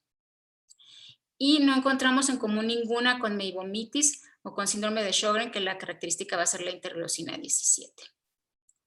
Ninguna de estas citocinas tampoco las encontramos elevadas o alteradas en nuestro estudio. Existe solamente un estudio que ha sido publicado que nos habla de los niveles de citocinas en lágrima en pacientes hospitalizados por COVID, que es ¿qué tiene en común con el nuestro? Bueno, que es un estudio también con controles y casos. Ellos tuvieron 41 controles, pero sus controles fueron históricos, 62 casos de COVID, moderadamente graves. Ellos no estudiaron pacientes hospitalizados o en terapia intensiva, de hecho los excluyeron, y este fue el perfil de citocinas que encontraron. Ellos encontraron elevadas estas citocinas y en común únicamente encontramos el factor de crecimiento, el VEGF. Todas las demás fueron muy diferentes. Ellos encontraron disminuida la eotaxina, nosotros no encontramos alteraciones en ella, y ellos en uno de sus objetivos era correlacionar las citocinas en sangre con las citocinas en lágrima, y ellos no encontraron ninguna correlación con la interleucina 6. ¿Qué queremos decir con esto? Bueno, pues que las citocinas son muy complicadas. Nuestro perfil de nuestro estudio es único. Tenemos un grupo control de la misma ciudad y de la misma población, y creo que eso es muy valioso, y nosotros sí podemos comparar, porque si nos comparáramos con el grupo control, por ejemplo, español o el grupo control chino, serían totalmente diferentes nuestras citocinas. Nuestro estudio es muy valioso por eso, y es el primer estudio que describe PCR para COVID de forma cuantitativa en lágrima en pacientes con o sin conjuntivitis. Hay un estudio que lo hace de forma cuantitativa, pero lo hace directamente de córnea. Y en nuestro estudio encontramos un alto porcentaje de presencia del virus en lágrima, casi más el del 11%, a diferencia de algunos estudios que han encontrado 2 al 4%. ¿Por qué lo creemos? Bueno, la técnica aquí de PCR es muy depurada, se tiene alrededor del 80 o 90%, más del 90% de sensibilidad y especificidad, y ellos describen sensibilidad y especificidad menor al 50%. Es probable que por eso no lo hayan encontrado, puede ser porque nuestros pacientes estaban muy graves y probablemente tenían mayor carga viral. Como les digo, no existen estudios sobre niveles normales de citocinas en nuestra población. Y pues el aumento de citocinas proinflamatorias, ¿de dónde viene? ¿Dónde estamos midiendo esto? ¿Está sucediendo en el epitelio corneal? ¿Está sucediendo en la glándula lagrimal? ¿O viene directamente de la conexión que tenemos mediante nariz? No lo sabemos, que van a ser los siguientes estudios que vamos a hacer. ¿Tenemos citocinas en común con el ojo seco por deficiencia acuosa? Sí. ¿Podría tener esto que ver? Sí podría, pero tengo pacientes que tenían diabetes mellitus, que también es un factor de ojo seco, y no tenían alteraciones, y pacientes sin comorbilidades que tenían alteraciones en la lágrima. El oxígeno suplementario y el solo hecho de vivir en la Ciudad de México nos puede alterar nuestros niveles de citocina, sí, pero por eso tenemos nuestro grupo control similar. La pobre oclusión ocular, como vieron en el paciente que estaba pronado, tiene que ver también. Las coinfecciones, el uso de esteroides. Todo esto nos hace pensar en que debemos continuar con nuestros estudios y considerar factores ajenos al COVID que pudieran darnos este tipo de alteraciones. Por ejemplo, también la oxigenación, la pronación, no solamente en los estudios que estamos haciendo de PCR en lágrima y citocina, sino también en la presencia de papilitis o exudados y todas las alteraciones a nivel de fondo de ojo que estamos viendo. Considerar qué tratamientos tienen, como esteroides, inhibidores de interleucinas, etcétera, porque puede ser que esos pacientes no vayan a presentar un perfil diferente, y lo que queremos hacer próximamente es buscar biomarcadores tanto en retina, coroides y córnea, para ver si ahí mismo estamos generando toda esta producción de citocinas. Agradezco la invitación y agradezco a todos mis colaboradores. Muchas gracias. Espero estar en tiempo. Excelente, Rosy, ¿no? Pues gran estudio, en verdad que felicidades. Es un orgullo pues poder decir que llevas una de las líneas de investigación de punta en la oftalmología. Yo digo a nivel global, como bien dices, hay un estudio solamente, entonces creo que es de muchísimo valor tu trabajo. Y me gustaría que si pueden abrir la pantalla, de dejar de compartir y para tener la mesa de discusión. Y me gustaría presentar, que nos acompañe y se une a la mesa de discusión el doctor Víctor Hugo Ahumada, quien también es infectólogo del INER. Y que bueno, bienvenido, doctor. Gracias por acompañarnos. Tenemos ya algunas preguntas de la audiencia. También quiero que se sume nuestro vicepresidente, el doctor Mario. Mario ya está por aquí en la sesión. Y también la doctora Dani Díaz.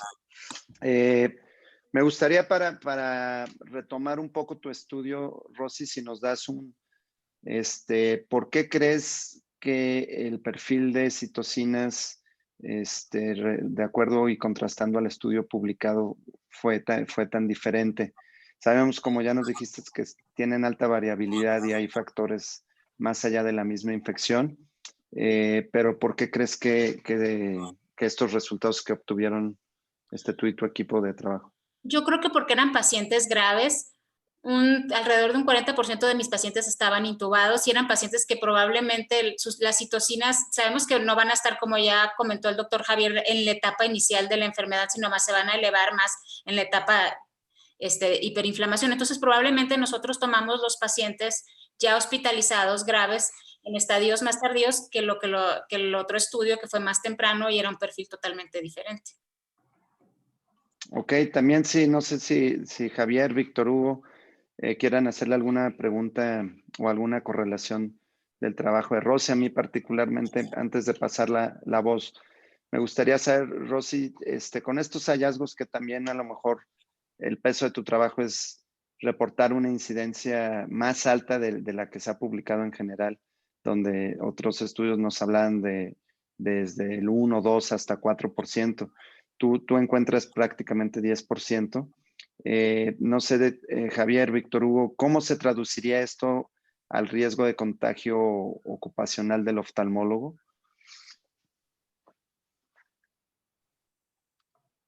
Víctor, ¿quieres tocar el tema?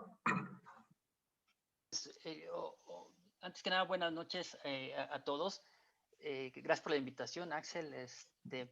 Pues lo que diferentes estudios pues han dejado muy claro es que los oftalmólogos son un grupo de riesgo, lo sabemos muy bien, ¿no? En China los primeros grupos que describieron justamente eran oftalmólogos, y eso deja muy claro los hallazgos posteriores en el sentido de que la conjuntiva como tal debe considerarse un epitelio potencialmente infectocontagioso.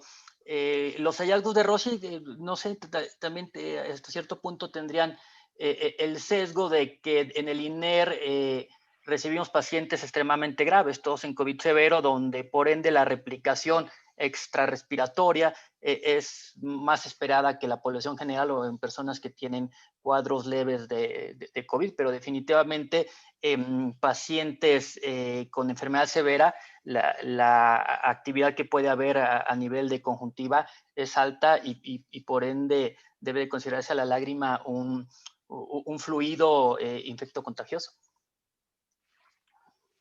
Claro, sí, adelante, Javier. Sobre, bueno, en COVID, todos estos casos que comenta Víctor que tienen ahí en el hospital, recuerden la fase 2, fase 3, esa fase hiperinflamatoria, es una tormenta de citocinas, ¿no? O sea, las citocinas están disparadas en el organismo, inflamando todos los órganos, y pues tiene mucha relación clínica, creo, con los hallazgos de Mari, de Rosa María, porque vemos cómo en ella no hubo ese descenso que uno espera ver en esos pacientes, sino sigue ese aumento lineal, ¿no? En el post-COVID incluso. Entonces, como a nivel sistémico puede haber un poco de disminución de la inflamación, pero ya a nivel muy peculiar en el ojo, así como en el post-COVID, vemos ese aumento o esa persistencia de las citocinas, lo cual explica a esos pacientes en el post-COVID que tienen muchos síntomas, ¿no? Y siguen con molestias oculares, renales, intestinales, miocárdicas, a nivel de cualquier órgano, ¿no? Ok, Mario, tú que tienes la experiencia de estar en un centro COVID, desde el punto de vista como oftalmólogo, ¿cómo has vivido este proceso? Adelante. Hola, buenas noches a todos y felicidades. Gracias por su ponencia a nuestros ponentes del día de hoy. Bueno, la experiencia que tenemos nosotros como oftalmólogos en un hospital COVID, en este caso Centro Médico de Occidente, realmente se centra en el apoyo al parte del equipo, ¿no? Ahora sí que el tratamiento pues no va de acuerdo a las directrices, pues modificado o dirigido por nosotros. Nosotros ahora sí que lo que hacemos es apoyar al equipo y ahora sí que sumar toda nuestra voluntad y nuestra capacidad que podamos como médicos, ¿no? Hay veces que puede coincidir que algún paciente pueda tener alguna patología ocular, pero creo que eso es parte de un plus de tener un oftalmólogo que en ese momento pueda asesorar al equipo, ¿no? Creo que es algo que pasa con todos los equipos COVID en los hospitales que se dedican a este tipo de patologías, en este caso, que están a veces algún gastroenterólogo, a veces algún oftalmólogo, algún otorrino, y si eso te va a sumar el esfuerzo o te va a sumar tu participación para atender a esos pacientes que requieren específicamente tu patología, pues creo que se pueden ver beneficiados, ¿no? Ahora sí que uno trata de empaparse poco a poco de todo esto. La verdad es que considero que pues no les vamos a llegar nunca ni a un neumólogo ni a un infectólogo porque pues es una especialidad que van desarrollando en el transcurso de unos años y que son los especialistas en esto, ¿no? Yo ahorita quisiera hacer una pregunta a la doctora Romero. Bueno, primero felicitarla por la voluntad en poner, al hacer un estudio de este tipo, realmente nos da a los que no somos infectólogos o neumólogos bastante miedo inicialmente al meternos al área COVID, ¿no? Eso de ponerte el traje y estar adentro y ahorita que nos menciona que está 20 minutos haciendo una prueba por cada paciente, pues es algo sobresaliente realmente.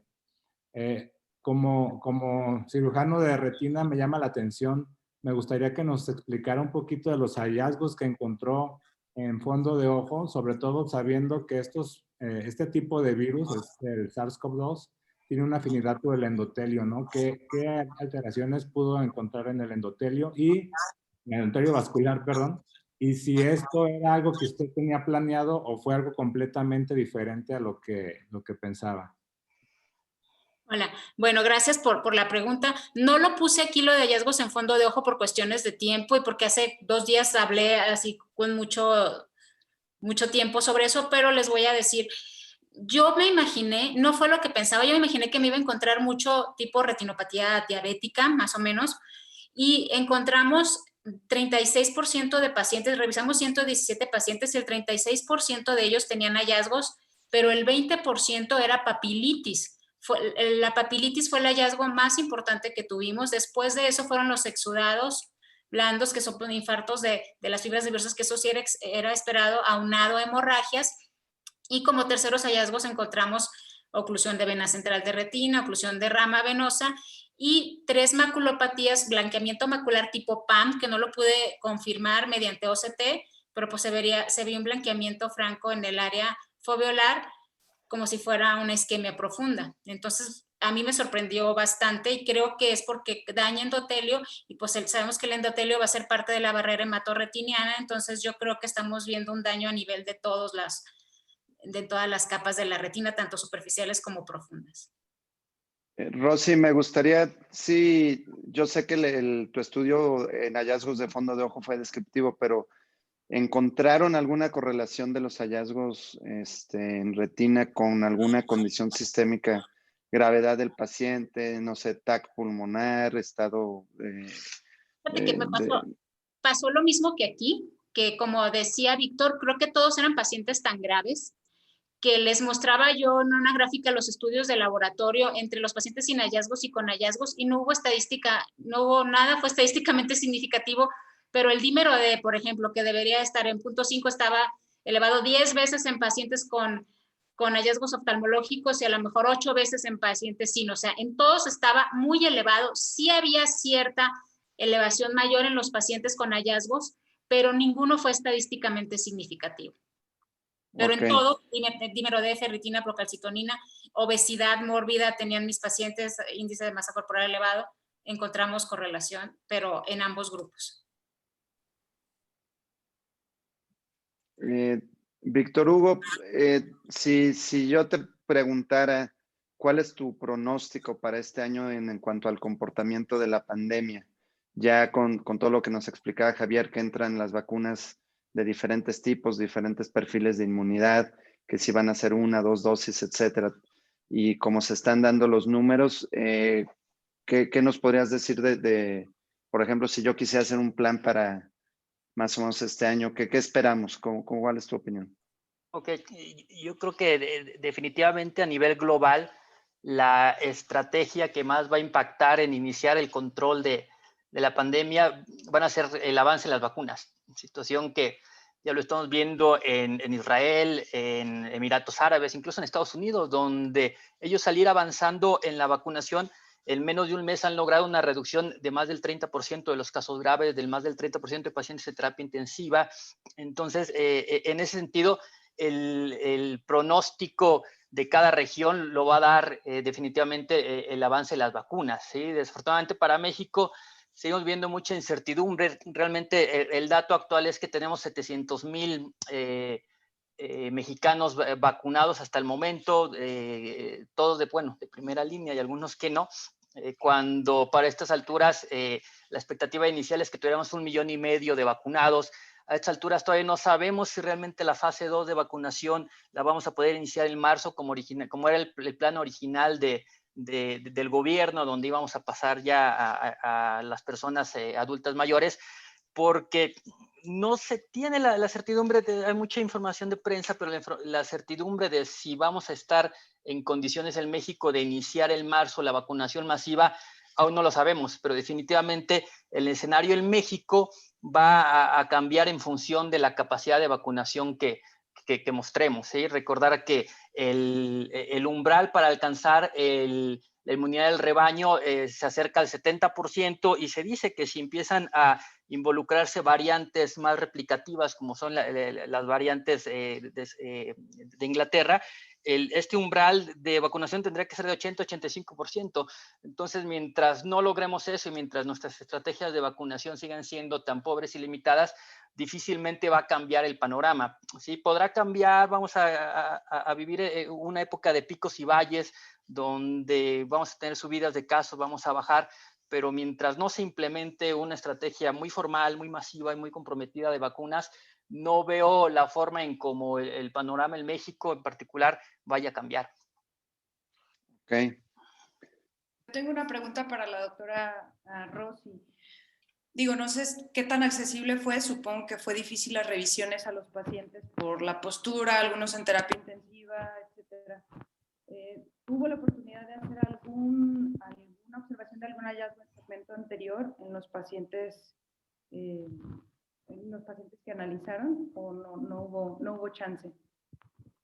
La revisión sí es muy complicada, incluso pues lo hicimos como les comenté, entre mayo y junio, no había persianas, creo que sigue sin haber persianas, ¿verdad, Víctor? Porque ahorita no ha entrado, pero no hay persianas, entonces entra demasiada luz y la revisión de fondo de ojo es muy compleja, el paciente está intubado, a veces estaban pronados y había que voltearlos. Los hallazgos en segmento anterior que encontré fueron las fotos que les puse de conjuntivitis o las heridas palpebrales, etcétera, pero la verdad pues no tuve una forma de valorar celularidad en cámara anterior o otras cosas que me hubiera gustado ver, células in vitro, sino solamente fue la vista macroscópica de segmento anterior y el fondo de ojo. No escucho. ¿Se dejó de escuchar tu micro, Dani? Ya. ¿Ya? ¿Ahora sí? Sí.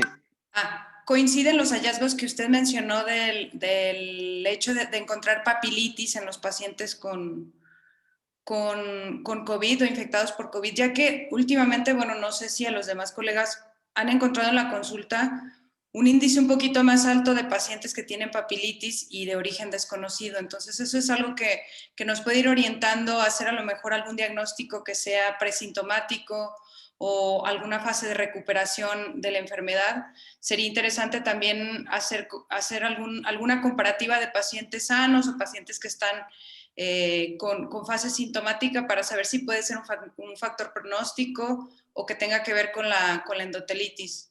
De hecho, eso fue muy interesante porque a unos pacientes sí los pudimos seguir. Yo lo catalogué en mi estudio como papilitis, que habla de inflamación del nervio óptico e hiperemia, porque muy probablemente podría ser una neuritis óptica, sí podría ser, que es lo que hemos visto yo creo que muchos en la consulta, pero para decir que tengo neuritis óptica tendría que tener la triada de alteraciones en la visión, alteraciones en los movimientos oculares, discromatopsias, etcétera, defecto pupilar aferente, y yo la verdad entré y ya me los habían dilatado, por eso no pude medirlo. En estudios próximos pienso hacerlo, pero muy probablemente estos pacientes que los estamos catalogando como papilitis, pues sea una alteración vascular de la cabeza del nervio óptico, y puede ser incluso en algunos una alteración autoinmune. A una de los pacientes que sí le pude dar seguimiento, que es un caso que se va a publicar, a ella se le hicieron campos visuales o CT de nervio óptico después y vimos que tenía una neuritis óptica y se le hicieron pues, anticuerpos que se le deben de hacer anticuerpos anti-MOC, etcétera. Se le hizo punción lumbar.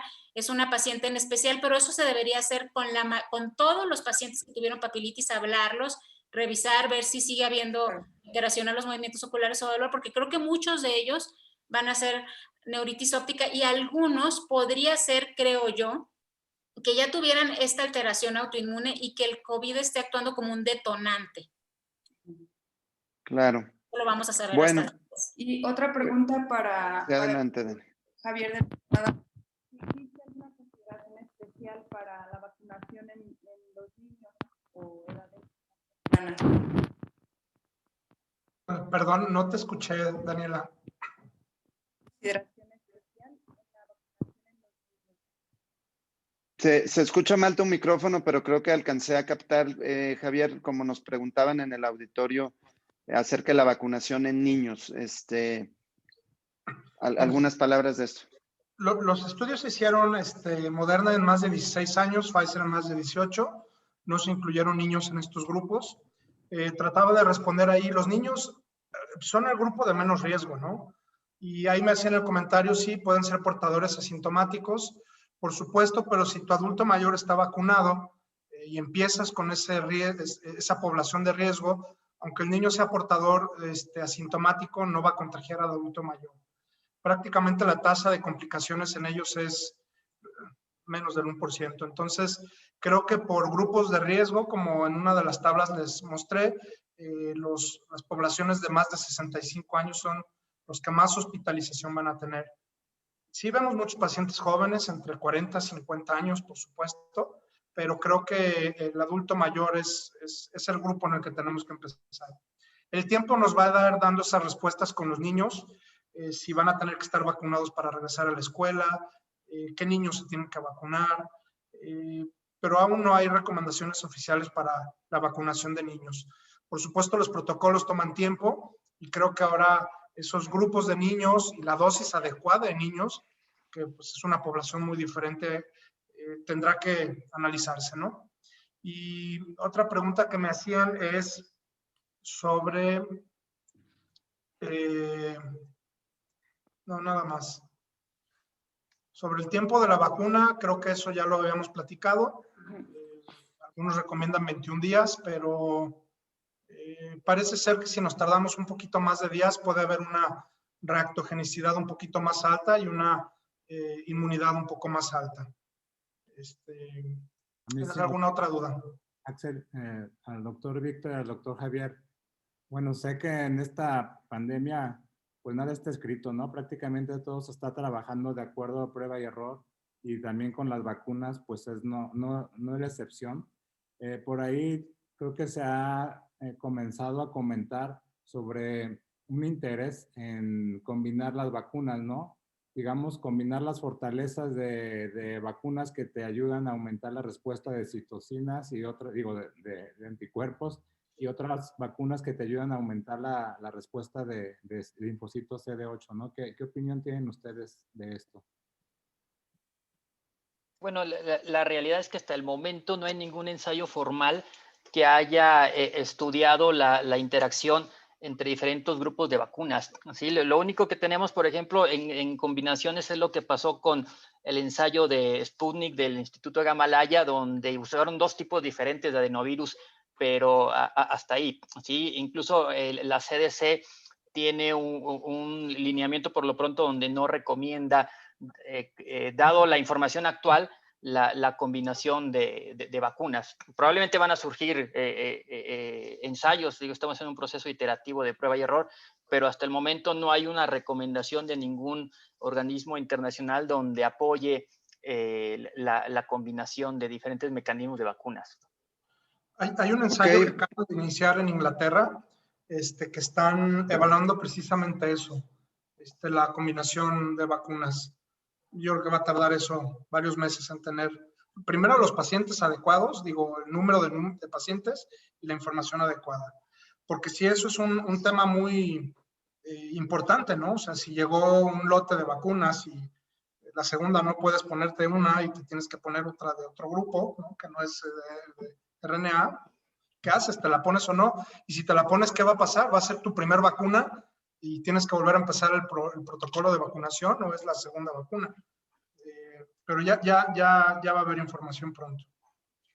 Bueno, pues por aras de tiempo, me gustaría cerrar esta mesa de discusión con un comentario de nuestros profesores, un comentario final para todos los asistentes a la sesión. No sé si quieres empezar, Rosy, algunas palabras finales. Bueno, pues nada más tener en mente que a veces, aunque no veamos un paciente con conjuntivitis, puede haber ahí virus replicando, entonces hay que tratar a todos los pacientes con todas las medidas de prevención. Hay que seguir usando gogles. Puede transmitirse por conjuntiva. Ya vimos que existe carga viral y que en los pacientes que están en unidades de cuidados intensivos, 1 de cada 3 pacientes puede llegar a tener alguna alteración en fondo de ojo y la principal es la papilitis. Muchas gracias. Muchas gracias. Sí, yo recalcaría, amigos, como ya nos mencionaba también Víctor Hugo, al menos en México el panorama todavía va quizá para largo, entonces no bajen las medidas de cuidados en la atención de sus pacientes. Es el doctor Víctor Hugo, ¿algunas palabras de cierre?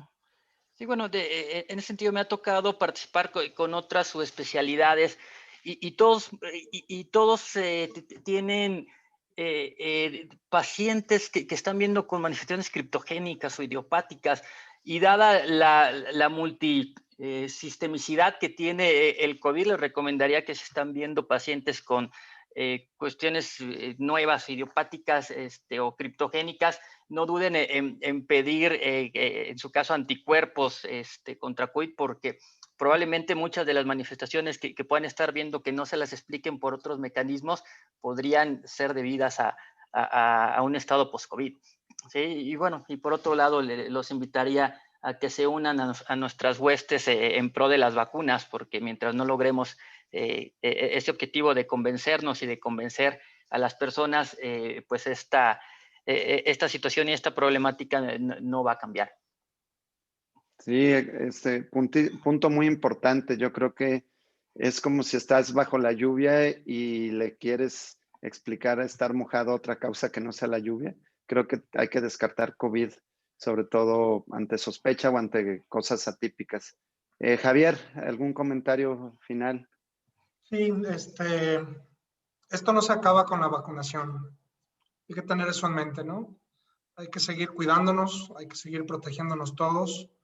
El mundo cambió, nuestra manera de convivir cambió. Algunas cosas para bien, otras no para bien. Pero creo que prevención es la clave y romper estos mitos de vacuna para estar todos lo más sanos posibles. Importantísimo comentario final. Creo que más acertado no puede ser, porque aunque ya uno haya estado expuesto, haya tenido infección o esté vacunado, hay que seguir las medidas porque uno puede tener reinfecciones y eventualmente poder volver a contagiar. Entonces, pues no me queda la verdad más que agradecer y hacer quizá un pequeño homenaje tanto a Víctor Hugo, a Javier, que pues ellos realmente están en la primera línea, que llevan más de un año arriesgándose, poniéndose en el día a día. Javier ya se contagió. Felicitarlos por esa gran labor y agradecerles su tiempo, que yo sé que están quitándole tiempo quizá a su familia en este momento y pues muchísimas gracias por habernos acompañado. Rosy, también, como ya decía Mario, felicitarte. Creo que estás haciendo una labor impresionante y es un orgullo pues que estés aquí en México como punta en investigación oftalmológica en COVID y en general en todo lo que haces allá en el INER. Vamos a pasar a asuntos varios brevemente. Entiendo si el doctor Javier, Víctor Hugo, Rosy ya quieren desconectarse para que vayan a descansar, que bien merecido se lo tienen. Y voy a nomás compartir pantalla para unos breves anuncios. Sé que estamos sobre el tiempo, pero básicamente me voy rapidísimo con esto y sí pido su atención para los asuntos varios del colegio antes de terminar la sesión oficialmente. Primero que nada, nos quedó una votación pendiente en la sesión de enero. A todos se nos pasó, sinceramente, una disculpa en lo personal y en el grupo de coordinadores de la sesión de enero. Y básicamente la doctora Maite cumplió sus 2 años como segundo vocal del Comité de Finanzas y, como lo dictan nuestros estatutos, la votación del segundo vocal es cada 2 años en años pares y no se realizó durante el mes de enero. Aquí me gustaría, si alguien propone, puede ser a través del chat porque tienen sus micrófonos cerrados. Si alguien puede proponerla al segundo vocal en el chat, y la votación se llevará a cabo vía un formulario Google, solo entre socios activos con derecho a votación, que vamos este año a implementar la votación digital para que todos puedan votar digitalmente, obviamente en anonimatos, para que su voto pues permanezca en ese anonimato y que sea vigente. Entonces, no sé si alguien lo propone en el chat. Básicamente,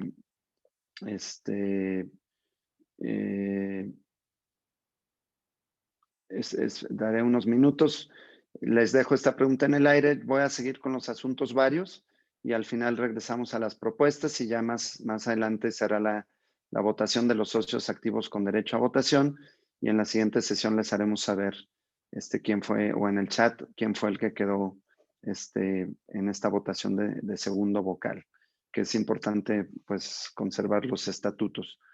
En otros asuntos varios les informo que se les va a compartir la encuesta del colegio que se hizo desde 2019, ya hablábamos de ella el mes pasado, para que todos ustedes puedan tener acceso libre y completo a la información que recabamos. Esta es información privilegiada, no se comparte con casas comerciales o es solo para el uso del colegio, porque tiene información sensible y datos, pero se les va a compartir a todos ustedes para que sepan el gran trabajo que hizo el colegio en 2019 y 2020 para poder tener toda la información que está moldeando actualmente el proyecto de los siguientes 2 años. En cuanto al proyecto académico, recordarles, está el doctor José Antonio Pátzca Zapata de coordinador, junto con los jefes de enseñanza del Hospital Civil, la doctora Diana Esperanza Arévalo, del IMSS, el doctor Oscar Solórzano, del ISSSTE, la doctora Gloria del Carmen Loredo, del Centro Médico Puerta de Hierro, el doctor Juan Carlos Altamirano, y se une a ellos también el doctor Humberto Ruiz García, quien da la clase de oftalmología en alumnos de pregrado de la UDG y también expresidente con amplia experiencia.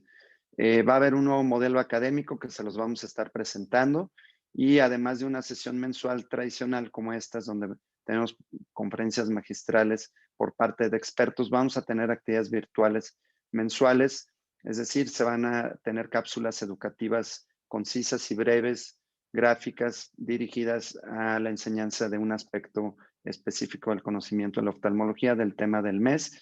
También se va a contar con test y quiz de reforzamiento de conocimiento, presentación de casos, revisiones y artículos, entrevistas y otros recursos. Y esto va a ser gracias a la nueva plataforma digital que vamos a estrenar a partir de marzo, donde va a haber todas estas actividades en líneas de una manera en verdad fácil y práctica.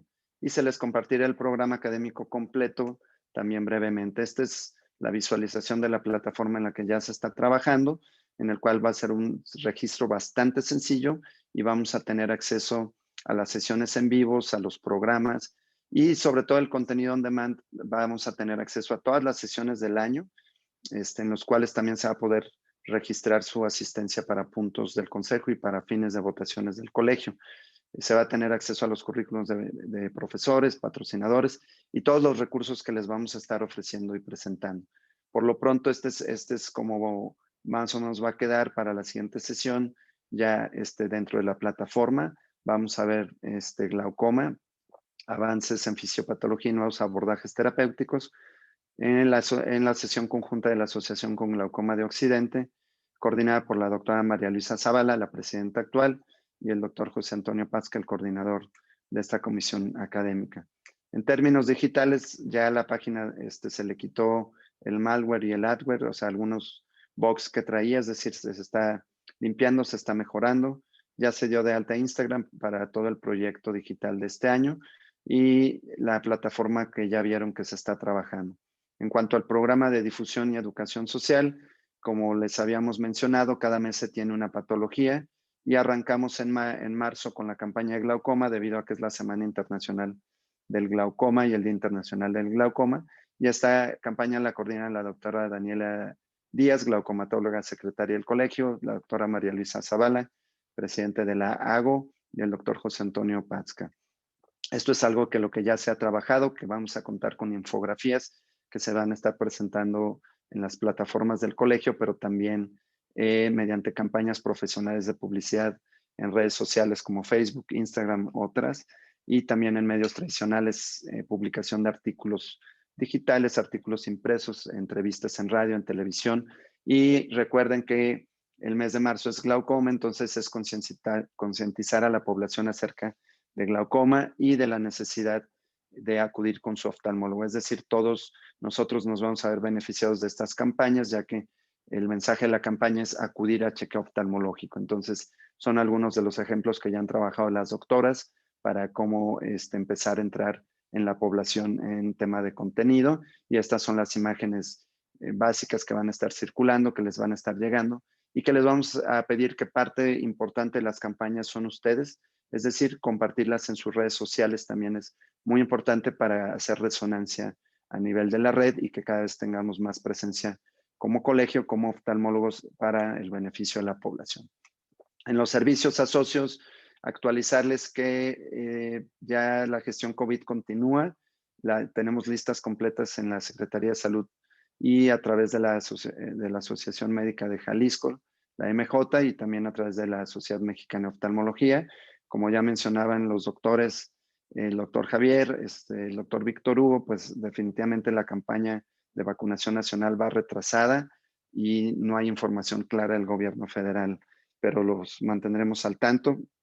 Estamos en estas listas gestionando y la buena noticia es que dentro de la cola o la lista general de vacunación parece que sí nos van a dar prioridad por el riesgo ocupacional al que tenemos y por la gestión que se está haciendo. La próxima sesión ya se los mencioné, los esperamos el primer jueves del mes de marzo. Se les hará llegar a todos y nada más que agradecer su atención esta noche, de una gran asistencia y pues a todos para este proyecto 2021.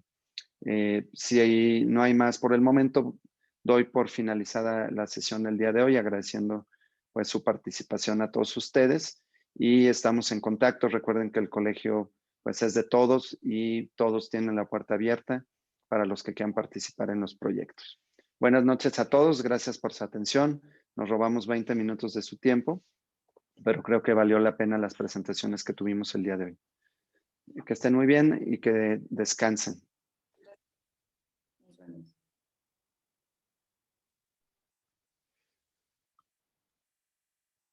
Perfecto. De todas maneras, todo esto quedó grabado, entonces lo vamos a subir a la plataforma. Creo que la plática del doctor Javier vale muchísimo la pena volverla a ver para tenernos actualizados. Y también el estudio que nos presentó la doctora Rossi, un estudio original y pues único en su tipo a nivel global.